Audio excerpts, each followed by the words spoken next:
أراهنك لو جربتي الفسيخ بطريقتي وبالأسرار اللي هقولها لك النهاردة من أول ما تشتري السمكة وازاي تملحيها وايه الغلطات اللي ممكن تقابلك وانتي بتملحيها وازاي تتفاديها لغاية لما تفتحي عليه ويطلع معاكي بالنتيجة والزبدة واللون الأحمر الوردي بالقمر ده، ومن أول تجربة وهتجربي الطريقة وهتدعيلي. أول حاجة هنقول بسم الله ونصلي على سيدنا محمد عليه أفضل الصلاة والسلام ونشوف أنا اشتريت السمك ازاي. أنا اشتريت السمك طازة وطبعا ما ينفعش تفرزيه وبعدين تملحيه. ده الكيلو 3 سمكات. السمك ده بوري يا جماعة عشان الناس اللي بتشتكي الطبارة أو الجرانة ما بتتملحش، لا بتتملح بس عايزة يطلع معاكي زبدة بيكون البوري. الطبارة مهما تديلها أو مهما تعملي معاها برضو نفس الخطوات بتبقى ناشفة شوية. البوري بتبقى سمينة. بتعرفيها ازاي؟ أول حاجة بصي من عند المنقار أو البق بتاع السمكية، ده عريض ومبطط. الدبارة أو الجرانة بتبقى بقها طويل كده مسحوب، الراس بتاعتها قصيرة. شوفي البق عريض ازاي، العين بتلمع وحواليها أبيض. الطبارة أو الجرانة بيبقى العين مفيش حواليها أبيض، بتبقى راسها طويلة وبتبقى المنقار بتاعها أو البق بتاعها بيبقى مسحوب بمنقار ماهوش عريض زي ده. بصي الخيشوم ده بيدل ان السمكة طازة، خيشوم أحمر. وانا شلت السلف او القشور بتاعه السمكة، طبعا ده خطوة اختيارية.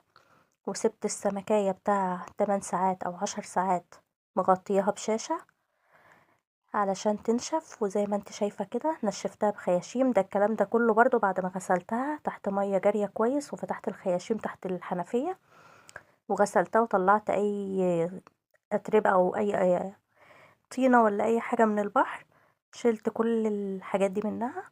وهبدأ انشف كويس علشان انتي مرحلة التنشيف دي لو سبتي فيها مية لا قدر الله ده اول عامل بيخلي السمكة معاها بتبقى فيها مدودة من البطن او بتعفن.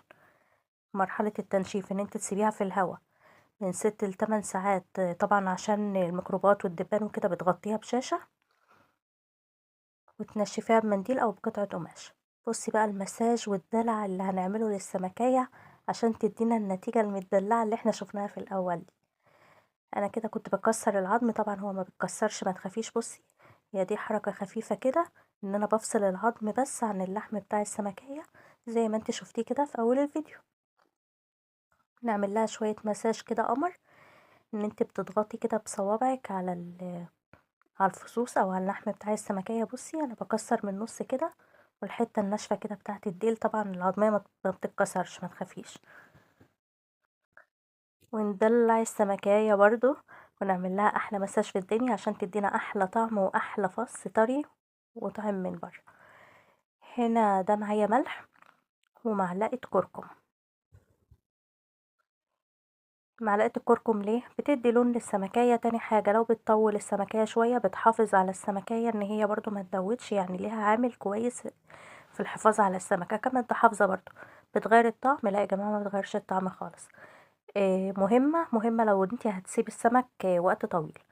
لو هتفتحي عليه في الفترة اللي انا هقولك عليها دلوقتي في الفيديو، يعني اسبوعين 10 ايام 25 يوم، مش لازم.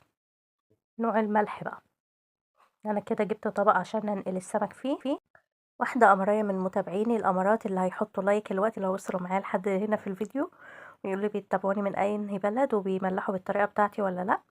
واللي جرب الطريقة بعد ما يجربها يحط لنا كده كومنت حلو قمر ويقول لنا كان رأيه فيها ايه عشان يشجع بقية المتابعين يعملوها ويثقوا في الطريقة ان شاء الله. وعن ثقة والله هتجربيها هتدعيلي.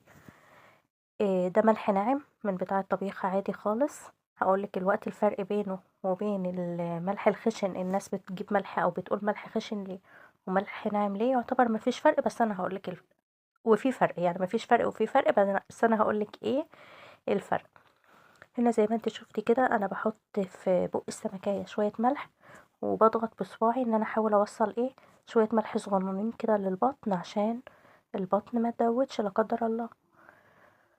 وحطيت في الخياشيم بصي اهو الملح في البق كده كويس علشان واقفلي عليه عشان البطن. ما الناس اللي بتشتكي ان السمك بيدود او بيبقى معفن من جوه من عند البطن لا قدر الله، اهو بصي بحاول ادخل شويه ملح كده لعند البطن وحشيت الخياشيم ودهنت السمكية كده من بره ملح. يلا نرش شوية ملح في الكيس كده ونعمل بقية السمك بنفس الطريقة. وطبعا كمية الملح دي بترجعلك وبترجع لذوقك، انا ما بكترش ملح عشان يبقى طعم السمكية مظبوط. طبعا كل ما بتزودي كل ما السمكية بتبقى حادقة. ايه كمان عوامل حدوقية السمكة؟ الملح الخشن، علشان الناس بتقولك عشان السمكية ما تحدقش، والملح الناعم بيحدقها. طب ما احنا نظبط المعادلة. الملح الخشن عشان السمكية مثلا لو انت هتقعديها 3 شهور 4 شهور، بحيث ان هو خشن فالسمكية ما بتمتصوش بسهولة، بياخد وقت في الذوبان، فبيخلي السمكية ايه بتمتصه بالراحة، ما بتحدقش منك لو انت هتقعديها فترة طويلة. طب ما احنا قلنا برضو هنظبط المعادلة. افرض انا مش لاقية ملح خشن وفي مكان ما بتباعش فيه الملح الخشن، هنحط يا جماعة نص كمية الملح. يعني انت لو هتحطي للسمكية معلقتين من الملح الخشن، حطي معلقة واحدة بس من الملح الناعم. عرفتي تظبطي المعادلة ازاي يا قمرية؟ هقولك تاني بالتفصيل، يعني بالراحة شوية. الملح الخشن علشان هو خشن بياخد شوية، يعني بيبقى صعب على السمكة ان هي تمتصه بسهولة، فبيطول ايه مع السمكية شوية. ده بيعملوه في المحلات بالاكتر للسمكة، مثلا هيكونوا بيملحوا قبلها ب3 شهور ب4 شهور 5 شهور، فبيخلي السمكة تمتصه براحتها. انما احنا في البيت كستات بيت عاديين طبعا، عشان ما نقلبش ريحة البيت وريحة الشقة، احنا اسبوعين 3 بالكتير، شهر بالكتير وبناكل السمك وبناكل الفسيخ. فانتي بتحطي ملح ناعم عادي ما تخافيش. وفي ناس بتحط يا جماعة شوية شطة، بس انا عشان ولادي ما بيحبوش الحاجة حارة، وعشان برضو الشطة بتحافظ عليه لو وقت طويل، انا طبعا مش بطول عليه، انا بحب اكله طازة كده. هقولك بفتح عليه بعد قد ايه السمك اللي معايا دوت الكيلو اسمه يا جماعة بوري، عشان انا هنا من دمياط فعارفين السمك الفرق بين البوري وبين الجرانة او التبارة. إيه ده بوري كيلو 3 سمكات. إيه بالظبط بيقعد 15 يوم وممكن 20 يوم، بس بعد 15 يوم انا فتحت عليه وكانت النتيجة اللي انت شفتيها في الاول ده. هقولك ازاي بقى تخزنيه. هنا انا قلتلك الفرق بين الملح الناعم والفرق بين الملح الخشن، وليه الناس بتقولك ملح خشن. هات يا جماعة ملح ناعم وما تحبكهاش، ما تحبكهاش اي حاجة واعمليه. هنا زي ما انت شفتي كده انا حطيت في الكيس السمك خلف خلاف، وبدأت ارش عليه هو شوية ملح. تقريبا كده الكيلو 3 سمكات ده اخد مني نص كيس ملح ومعلقتين كركم. رشيت زيت، لا مرشتش زيت. ليه مرشتش زيت؟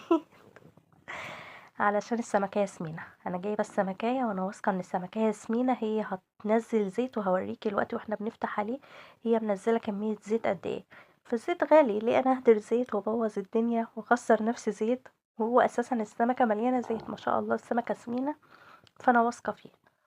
لو انت حابة تحطي معلقة زيت ده برضو بيرجعلك. هنا بدأت انضف الدنيا حواليا واخرج بقى. بصي احنا هنلف الوقت، انا المفروض ان انا كان معايا سولوتيب ما لقيتش سولوتيب طبعا. مش هنغلب، ربنا ما يغلبكم ابدا. ف كنت واقعه في دقيقه بقى، والساعه كانت 2 بالليل، واعمل ايه اعمل ايه. فطبعا اتصرفت وجبت الخيط. طبعا انت هتلفي من طرف الكيس، لا يبقى انت هتدخلي الهواء جواه وهتكتميه. انت هتجيبي من الناحيه المقفوله في الكيس وتبداي تلفي. سولوتيب بقى، خيط، شريط عندك اي حاجه. المهم بس ان احنا بالخطوه اللي انت شايفاها دي، طول ما انت بتضغطي بتلفي كده الهواء بيخرج على الكيس. شايفه زي ما انت شايفه كده من بره، طبعا حجم السمكيه كبير فالكيس مكانش مكفي. هبدا اعمل الخطوه ديت في كيس كمان، يعني هدخله في كيس ابيض كمان، وهبدا امشي عليه بالخيط ان انا ابقى ضامنه خروج الهواء. ان يا جماعه اي هواء في الفسيخ بيبوظه. هنا هدخله في كيس تاني، علشان طبعا زي ما انت لاحظتي كده ان في راس سمكيه لسه مش متغطيه. طبعا كل ما تكتمي الفسيخ في اكياس او بالبلدي كده بتكمريه، كل ما بيبقى ايه النتيجة معاكي، وبيبقى طري كده وزبدة وبيبقى قمر. هو الفسيخ حلاوته كيس جوه كيس جوه كيس، بس لما بتيجي تفتحي عليه طبعا آه طبعا انت عارفة من غير ما اقولك، بس ما بغلبش برضو، هنشق كل ده بالمقص. هنا بدأت اعمل خطوة الاكياس ديت. آه طبعا اهم حاجه ان انت تقفلي وتخرجي منه زي ما انت شايفه كده، بضغط بخرج اي هوا. الناس اللي بتشتكي ان الفسيخ بيطلع بقع بيضة منها، البقع البيضة بتطلع من الفسيخ ان انت عرضتيه لشمس او لمكان فيه حرارة. يعني انت حطيتيه في فرن البوتاجاز مثلا وولعتي الفرن وانت ناسياه، او خرجتيه وبعدين دخلتيه الفرن سخن، او عرضتيه لمكان مثلا حطيتيه في البلكونة في مكان واصله شمس على طول متعرض لشمس، ده اللي بيخلي الفسيخ معاكي يطلع فيه بقع بيضة. الفسيخ عايز مكان معتم، لو لاحظتي اساسا يعني اكتر الوقت بيقفلوا عليه كويس في برميل غامق او في اكياس سودا. هنا بقى هبدأ انا مرحلة كيس جوه كيس جوه كيس علشان اخرج الهواء، وعشان الفسيخ بياخد الكمرة بتاعته دي او السخونية بتاعته الطبيعية، مش سخونية الفرن، السخونية الطبيعية عشان يتخلل. هبدأ هنا اكمره كويس، وطبعا هحطه في العلبة زي ما انت شايفة كده، كل كيس بخرج منه الهواء. وزي ما قلتلك كده اهم حاجة تعتمي عليه، مش تعرضيه للشمس، التعتيمة دي بقى كمان. يعني اهم حاجة الكيس الاخير برضو يستحسن ان يكون زي ما انت شايفة كده، يكون لونه اسود وغامق. نبدأ برضو نلف بالخيط او بالسولوتيب اللي موجود عندك، استعمليه ما توقفيش ايدك على حاجة.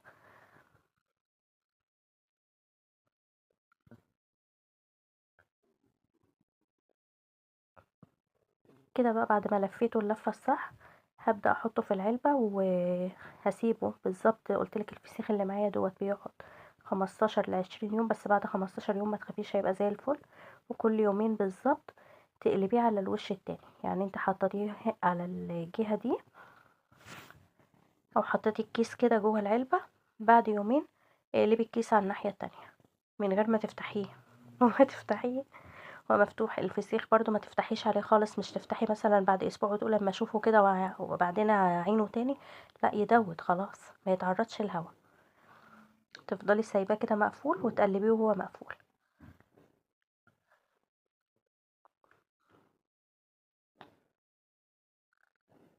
ابدأ انا احطه في العلبة، طبعا ما كانش مكفي خالص ان هو يتحط في العلبة، هغلبني عشان يتحط في العلبة، فانا سبته هنا في الطبق يومين لغاية لما الفسيخة بقى هي الوقت شادة حيلها كده، يعني نشفانة شوية. ببدأ كل يومين اقلبها زي ما وريتلك كده التقليبة. بعد ما بدأت اقلبها هي طرت، فقدرت ان انا اتنيها وادخلها جوه العلبة، لان العلبة ما كنتش لاقيه في الوقت ده علبة مقاسها. فبعد ما طرت شوية بعد يومين دخلتها في العلبة. وبصي اسرع فسيخ اتعمل بعد ما عدى 15 يوم يا جماعة. وهنبدأ نسمي بالله ونفتح على الفسيخ. طبعا انا كنت وقفت الفيديو وكملتهولك بقى بعد ما عدى 15 يوم بالظبط. كل يومين كنت بقلبه على زي الشكل زي ما انت شايفة كده. بس وانا في يوم كده راح اقلبه، اتلقيت العلبة بسم الله ما شاء الله، يعني زي ما قلتلك السمكة سمينة ومنزل زيت كتير ومية. فدخلته في كيس تاني، هوريك الوقت المية برضو ازاي في العلبة. طبعا كنت بصفيها، واضطريت ان انا احطه في كيس كمان علشان كان هيبهدل لي الدنيا وقلب ريحة المطبخ. طبعا بتحطيه في دولاب المطبخ او في اي مكان معتم. هنسمي بالله بقى ونفتح يا جماعة، هنسمي بالله. وطبعا مستنية النتيجة بفارغ الصبر. طبعا لو انت بتملحي مليون مرة فسيخ، كل مرة هتبقي مستنية النتيجة بفارغ الصبر. ليه؟ لان الملح ده اهم حاجة يا جماعة على الشعراية. واحد بيبقى خايف يطلع مرة مالح يطلع مرة كويس، بس هي كمية الملح اللي انا قلتها لك دي بتبقى كويسة على 15 يوم.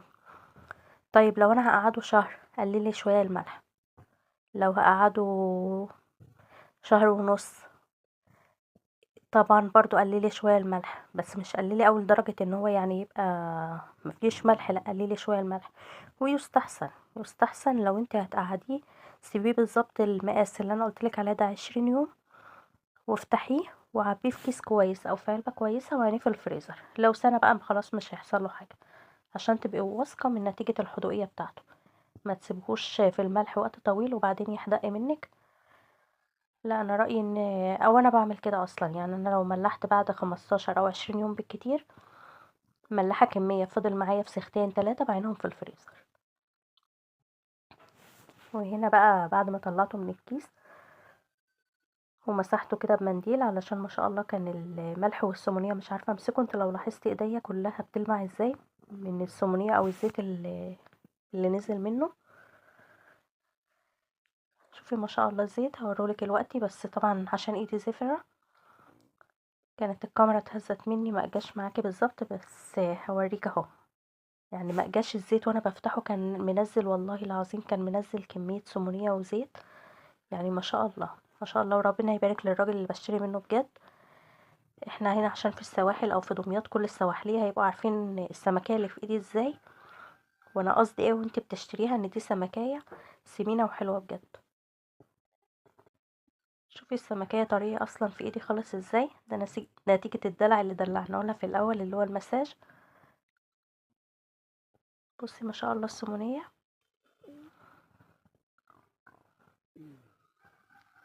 شايفة الزيت. هي السمونية يعني مش عارفة اجيبها لك ازاي بالكاميرا، بس شوفي ما شاء الله السمونية الزيت كان بينزل على ايديا، مش عارفة والله مش عارفة افتحها من الزيت اللي نازل على ايدي.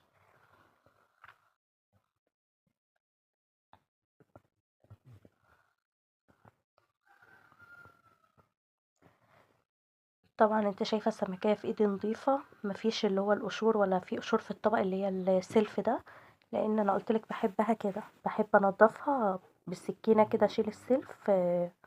بصي اللون، بصي اتفصلت العظمة عن اللحم ازاي.